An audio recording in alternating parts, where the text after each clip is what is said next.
Hello student, आपका स्वागत है अल्फा इंस्टीट्यूट में। आज हम लोग क्या पढ़ने वाले हैं? आज मोस्ट इंपॉर्टेंट लॉन्ग क्वेश्चन। आज सारे बुक से जितने भी पूरे चैप्टर है उससे जितने भी इंपॉर्टेंट क्वेश्चन आएंगे, ठीक है, सभी लॉन्ग क्वेश्चन, जितने दीर्घ उत्तरी प्रश्न है बच्चों, वो सभी हम लोग क्या करने वाले हैं इस क्लास में देखेंगे। जितने भी दीर्घ उत्तरी प्रश्न है, दीर्घ उत्तरी प्रश्न, ठीक है, जो बहुत इंपॉर्टेंट है, बोल सकते हैं मोस्ट इंपॉर्टेंट बच्चों, जितने भी पूरे बुक से आएंगे, जितने सारे क्वेश्चन, बहुत ज्यादा क्वेश्चन नहीं है, ठीक है, बहुत ज्यादा क्वेश्चन नहीं है, लेकिन जितने भी है बहुत इंपॉर्टेंट क्वेश्चन तो हम लोग देखते हैं, ठीक है, एक एक करके। मैं क्वेश्चन के बारे में ही बता रही हूँ, क्वेश्चन के बारे में डिटेल में नहीं, सिर्फ क्वेश्चन कौन कौन सा आएगा, किस तरीके से आएगा, किस साइड से पूछ सकता है। ऐसा नहीं, हम लोग ऐसा कभी कभी होता है ना कि क्वेश्चन आता हुआ भी हम लोग एग्जाम में फिलअप नहीं कर पाते, या तो क्वेश्चन आएगा हम लोग उसमें ऐसे ऐसे नहीं, जो मेन पॉइंट है सिर्फ उसको लिखना है, कोई अलग से कुछ ऐड करके नहीं लिखना है कि नहीं हम लोग का क्वेश्चन हम उसका आंसर बहुत लंबा लिखेंगे तो हमको अलग से नंबर मिल जाएगा या फिर ऐसा नंबर मिल जाएगा, ऐसा कुछ भी नहीं करना है, ठीक है। सिर्फ जितने मेन पॉइंट है, सिर्फ उसको जितना क्वेश्चन में पूछ रखा है सिर्फ उतना ही एकदम बोल सकते हैं ना, एकदम स्टेप बाय स्टेप, ठीक है। ऐसा नहीं कि कुछ और उसमें ऐड कर दिया, कुछ और पूरा कहानी ग्रंथ लिख दिया तुमको नंबर मिल जाएगा, तो ऐसा कुछ नहीं करना। जितने भी क्वेश्चन है जितना जैसे पूछ रखा है, लेकिन लॉन्ग क्वेश्चन में होता क्या है कि एक क्वेश्चन तो पूछता नहीं है, ठीक है, एक क्वेश्चन में उसमें मैं अभी दिखाऊंगी क्वेश्चन, उसमें समझ में आएगा कैसे क्वेश्चन फिलअप करता है, कैसे एग्जाम में क्वेश्चन आते हैं और कैसे उसमें ऐड करके। ऐसा नहीं बोल सोचेंगे कि हम लोग अच्छा एक क्वेश्चन पूछ दिया, ठीक है,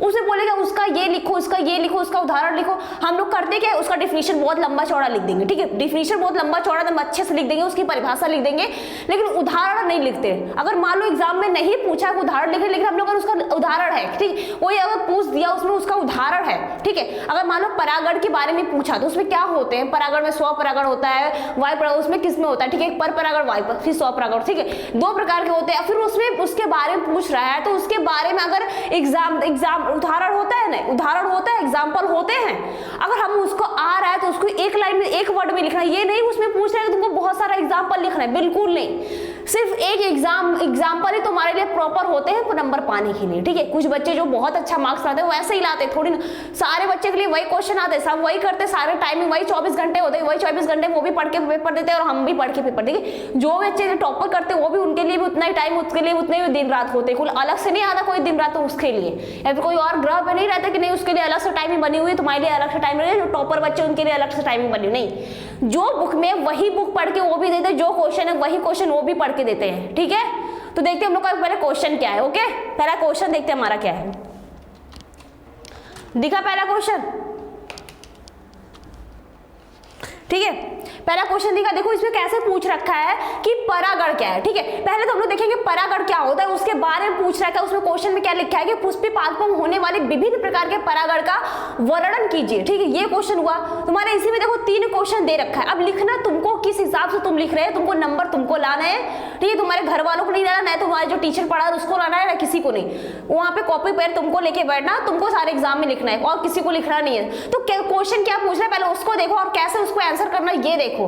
मैंने बहुत सारे क्लास में सब बता रखे हैं कैसे उसपे क्वेश्चन लिखता है, कैसे कितना आंसर लिखना है। अगर शॉर्ट क्वेश्चन है तो उसपे कितना आंसर लिखेंगे, लॉन्ग क्वेश्चन है तो उसपे कितना आंसर लिखेंगे, ठीक है। तो ऐसा बिल्कुल नहीं है कुछ कैसे तो पूछा, ठीक है, एकदम इजी लैंग्वेज पूछता तुमको, एकदम छोटे छोटे वर्ड में तुमको क्वेश्चन भी पूछ रखा है। परागण क्या है, पहले परागण के बारे में लिखो, उसके बाद लिखो कि पुष्पी पादपों में होने वाले विभिन्न प्रकार के परागण का वर्णन, ठीक है। हमारे नॉर्मल से परागण तुम्हारे 2 प्रकार के, उनके बारे में लिखो, ज्यादा उसमें भी नहीं लिखा, थोड़े थोड़े ही लिखने हैं, ठीक है, उतना ही लिखोगे तुम्हारे खुद ही तुम पूरे अच्छे मार्क्स आ जाएंगे, क्लियर है। उसके बाद है तुम्हारा जीवी परागण जो कर्मकों के बारे में उल्लेख कीजिए, फिर उसमें एक एग्जाम्पल डाल दो, कौन से में कितने होते हैं, कैसे वायु परागण या फिर जल परागण कीट द्वारा किसमें होता है, एक एक प्लांट का नाम लिख दो, तुम्हारा क्वेश्चन कंप्लीट हो गया, नंबर भी तुम्हारे हाथ में, ठीक है, क्लियर है। अब देखते हैं हमारा नेक्स्ट क्वेश्चन क्या है, ठीक है, एक क्वेश्चन तो पता चला, अब देखते हैं अगला क्वेश्चन क्या है हमारा, दिखा अगला क्वेश्चन। देखो नेक्स्ट क्वेश्चन हमारा क्या है, ठीक है, जितने क्वेश्चन बताऊंगे सारे क्वेश्चन इंपॉर्टेंट है। पहला क्वेश्चन तुम्हारे हो गया, ठीक है, पहला क्वेश्चन तुम्हारा हो गया,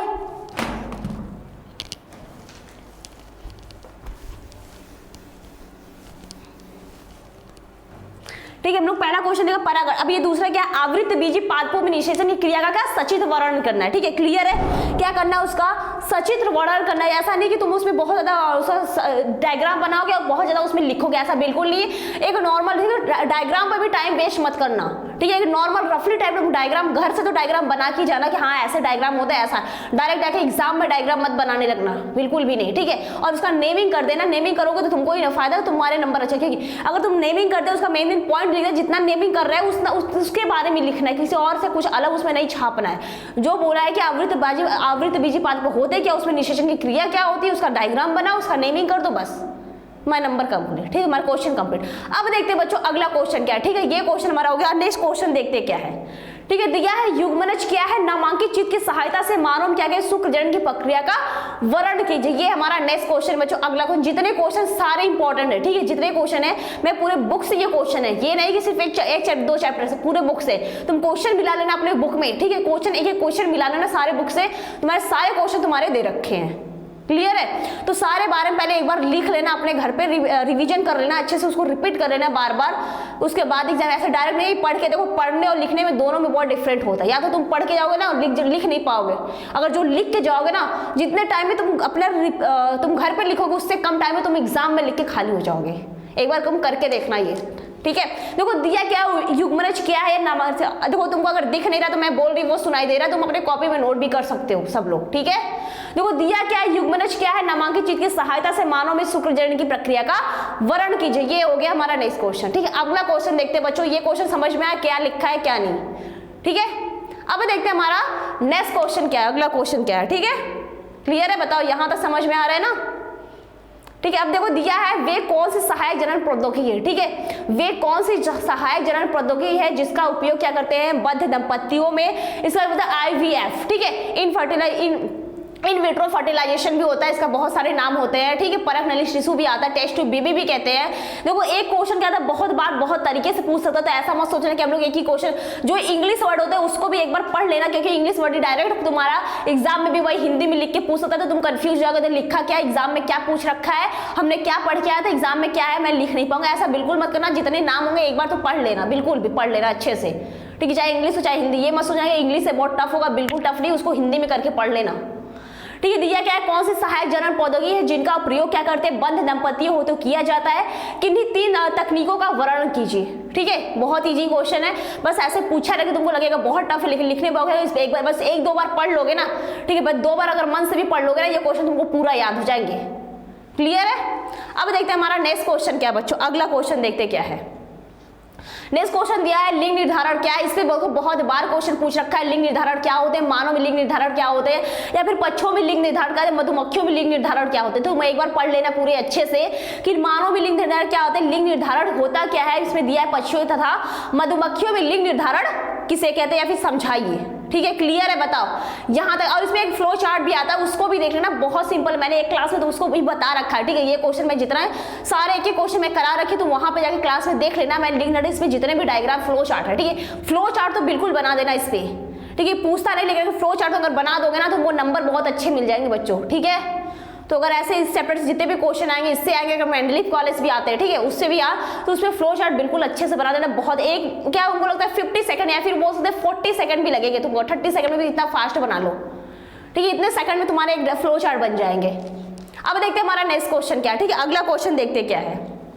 दिया है न्यूक्लिक अम्ल क्या है, वाटसन एवं क्रिक द्वारा क्या प्रस्तावित डीएनए अणु की द्विकुंडलीय संरचना का वर्णन कीजिए, ठीक है। मैंने सारे क्वेश्चन करा रखे, वहां पे जाके मेरे क्लास में बहुत सारा क्लास में करा चुके हैं, वहां पे जाके देख लेना बच्चों, ठीक है। ये दिया क्या है न्यूक्लिक अम्ल हमारे क्या होते हैं, ये 2 प्रकार के होते हैं, इसके बारे में थोड़ा लिखना, और ये होते क्या है उसके बाद लिख देना बच्चों वाटसन एवं क्रिक द्वारा प्रस्तावित डीएनए का स्ट्रक्चर बना देना, उसके बारे में लिख देना, उसकी नेमिंग कर देना, उसके दोनों कुंडली के बीच कितना, तो उसका स्पेस कितना होता है, कितने उसका एंगस्ट्रॉम का होता है, उसकी लंबाई कितनी होती है बच्चों, ये सभी उसमें तुम ऐड कर सकते हो। बहुत टाइम में, बहुत ही कम टाइम लगेगा, एकदम पॉइंट वाइज लिखना, ये बस कहानी तरह बिल्कुल मत लिखना, मैं जैसे क्लास में लिखवाती हूँ एकदम पॉइंट वाइज वैसे लिखोगे, एग्जामिनर को भी अच्छा लगेगा, तुम्हारी कॉपी और वो पॉइंट वाइज देख भी लेगा और अच्छे से वो नंबर भी मिलेगा। बिल्कुल पॉइंट वाइज लिखना सारे पॉइंट, ठीक है। ये मत लिखना कि शुरू से स्टार्ट किया लास्ट में खत्म कर दिया, बिल्कुल भी नहीं, पूरे पॉइंट वाइज लिखना, तो वो अच्छे नंबर मिल जाएंगे, बिल्कुल अच्छे नंबर मिलेंगे, ठीक है। अब देखते हैं हमारा अगला क्वेश्चन क्या है, क्लियर, यहां तक क्वेश्चन बोलो, यहां तक क्वेश्चन क्लियर। अब देखते हैं हमारा नेक्स्ट क्वेश्चन क्या है, ठीक है। दिया है तुम्हारा निम्नलिखित के सेवन से होने वाले हानिकारक प्रभाव का वर्णन कीजिए तथा इनसे बचने का उपाय भी लिखिए। ठीक है, इसमें दिया है अल्कोहल के बारे में, ड्रग्स के बारे में, तंबाकू, इस सब के बारे में बच्चों एक एक पॉइंट तुमको क्या, एक पॉइंट नहीं मतलब एक एक हेडिंग डालना। फिर अल्कोहल क्या होता है उसके बारे में थोड़ा लिखना, फिर ड्रग्स क्या होता है दूसरा उसके बारे में लिखना, फिर तंबाकू क्या, तो मैं सारे ठीक पढ़ा चुके उस पर जाकर तुम मेरे क्लास में बहुत सारे क्लास मैंने कर तुमको दिया हुआ। ठीक है, बहुत सारा क्लास तुम्हारा अपलोडेड, वहां पर जाकर तुम लोग देख सकते हो, बहुत सारा क्लास कराया मैंने सारे क्वेश्चन का। तुम्हारा एक ऐसा कोई क्वेश्चन नहीं होगा जिसमें मैंने नहीं पढ़ाया होगा। ठीक है, तो इसमें देखा जाए इसका तुम्हारा हानिकारक प्रभाव का वर्णन कीजिए, फिर इसके बारे में देखिए, इसी के बारे में तुमको इसका हानिकारक क्या होता है, इसको कैसे बनाया जाता है, इसका कैसे यूज इससे होता है क्या है, ये सभी तुम उसमें लिख सकते हो। अपने से भी नॉर्मल तुम सोच के भी इसमें लिख सकते हो, ऐसा नहीं तुमको सारे किताबी भाषा ही लिखना है, बिल्कुल भी नहीं। ठीक है, एक बार दो बार पढ़ना, तुमको जो समझ में आएगा बच्चों अच्छे से, ऐसा नहीं कि तुम बिल्कुल मन से पढ़ना एक क्वेश्चन। ठीक है, कोई भी क्वेश्चन पढ़ना मन से पढ़ना, फिर इसको अपने ऐसा नहीं जरूरी बिल्कुल नहीं कि तुमको पूरी किताबी भाषा ही लिखना है, वहां पे छापना है। ठीक है, क्लियर है यहाँ तक क्वेश्चन। अब देखते हैं हमारा अगला क्वेश्चन क्या है। ठीक है, नेक्स्ट क्वेश्चन दिया है मानव कल्याण में सूक्ष्म जीवों के महत्व में संक्षेप का टिप्पणी लिखिए, उसका वर्णन कीजिए या तो संक्षेप में वर्णन कीजिए। इसे देखो, मानव कल्याण में सूक्ष्म जीवों का बहुत माइक्रोब्स का बहुत यूज होता है, बहुत सारा उसमें बनाया जाता है, दही जो होता है सब कुछ जो ईस्ट होता है उसके द्वारा हम लोग बनाया जाता है, तो उसके बारे में यहाँ पे डिटेल में लिखना है। क्लियर है क्वेश्चन, बताओ क्वेश्चन क्लियर है। ठीक है, मानव कल्याण में जो सूक्ष्म जीव होते हैं, जो बहुत जो छोटे होते हैं, जो हमारी आंखों से नहीं दिखते, उसका यूज क्या क्या होता है, बहुत सारे यूज होते हैं। ठीक है, दही बनाने में, पनीर बनाने में, कट्स बनाने में, ठीक है, बहुत सारी चीजों बनाने में, जो हमारे ब्रेड खाते हैं उस सब में यूज होते हैं। क्लियर है बच्चों, बोलो यहां तक सारे क्वेश्चन क्लियर। अब देखते हैं हमारा अगला क्वेश्चन क्या है। ठीक है, देखो पीसीआर क्या है, हमारी पॉलीमरेज श्रृंखला क्या है, इसके बारे में लिखना है, या फिर इस तकनीक के विभिन्न चरणों का चित्र द्वारा समझाइए। ठीक है बच्चों, बहुत सिंपल क्वेश्चन है और एक बार दो बार पढ़ोगे, और ये बहुत इंपॉर्टेंट क्वेश्चन भी है। इससे शॉर्ट क्वेश्चन भी पूछता है, लॉन्ग क्वेश्चन भी पूछता है, और ऑप्शनल बहुविकल्पी में भी पूछता है। ठीक है, अगला क्वेश्चन देखते हैं बच्चों हमारा क्या है। नेक्स्ट क्वेश्चन देखे, बताओ यहाँ तक क्लियर है ना। अब देखो दिया पुनर्संयोजन डीएनए तकनीक से आप क्या समझते हैं, स्वास्थ्य चिकित्सा के क्षेत्र में उसका उपयोग का वर्णन कीजिए। ठीक है, तो पुनर्संयोजन जो डीएनए तकनीक है इससे आप क्या समझते हैं, उसके बारे में, इसके स्वास्थ्य के बारे में इसका क्या उपयोग है, चिकित्सा के बारे में, मेडिकल के क्षेत्र में इसका क्या क्या उपयोग है, तो इसका बहुत सारा उपयोग है बच्चों। इसका सारे क्वेश्चन मैंने करा रखे हैं। ठीक है, क्लियर है यहाँ तक क्वेश्चन, बताओ। अब देखते हैं हमारा अगला क्वेश्चन क्या है। ठीक है, ये दिया बच्चों मरुद्वीप पादपों में होने वाले विभिन्न अनुकूलों का चित्र सहित वर्णन कीजिए।